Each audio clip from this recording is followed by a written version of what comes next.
In the 18th century, Britain had a serious addiction. Tea. Chinese tea, to be exact. But China wasn't interested in British goods. No wool, no clocks, no industrial fluff. If Britain wanted tea, silk, or porcelain, they had to pay for it the hard way, in silver. Because in China, silver was their gold, the lifeblood of the empire. And with it, the Qing emperor sat on a throne backed by the world's most silver-rich economy, making him arguably the most powerful man on earth. And that became a problem, a big problem, because Britain was bleeding silver to China faster than it could replenish. So where did Britain even get all that silver? Mostly, they didn't mine it, they hustled for it.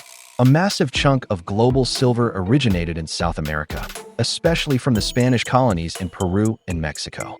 Silver from places like Potosi flowed to Spain, then entered international markets. Britain bought or traded for it from Spain, the Dutch, or other European powers, and funneled it straight to China. They also used their colonial grip on India to collect silver through trade, taxation, and regional deals. But eventually, even that wasn't enough. Enter the world's most unethical economic solution, opium.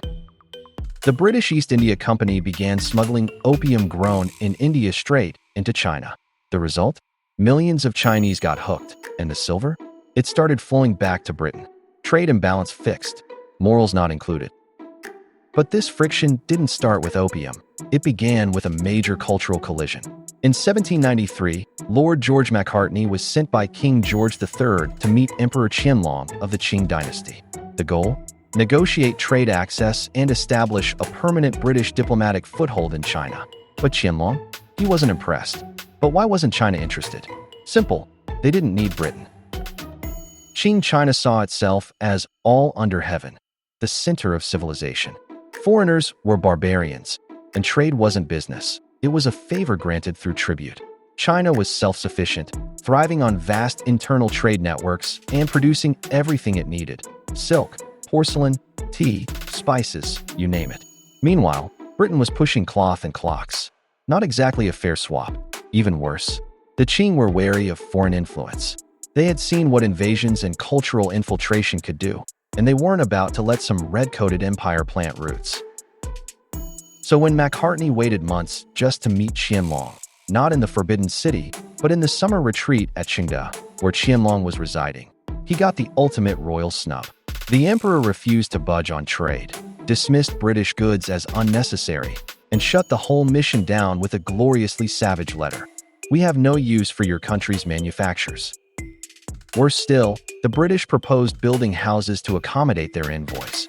But when locals saw the Western-style buildings with gardens, rumors spread fast. They're planting roots. Literally. In Chinese culture, gardens signified permanence and ownership. Planting one meant you were staying. The whispers turned to fear. Was Britain trying to settle, not just trade? The Qing court saw it all as a Trojan horse move. Today it's a tea house and a garden. Tomorrow it's a colony. I mean Hong Kong? Yeah, their paranoia wasn't wrong.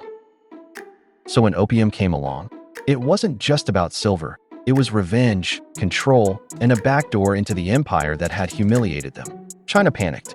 Silver was pouring out, and addiction was spreading like wildfire. Enter Lin Zexu, the imperial commissioner and certified no-nonsense man. In 1839, he seized and destroyed tons of British opium. Britain's response? War.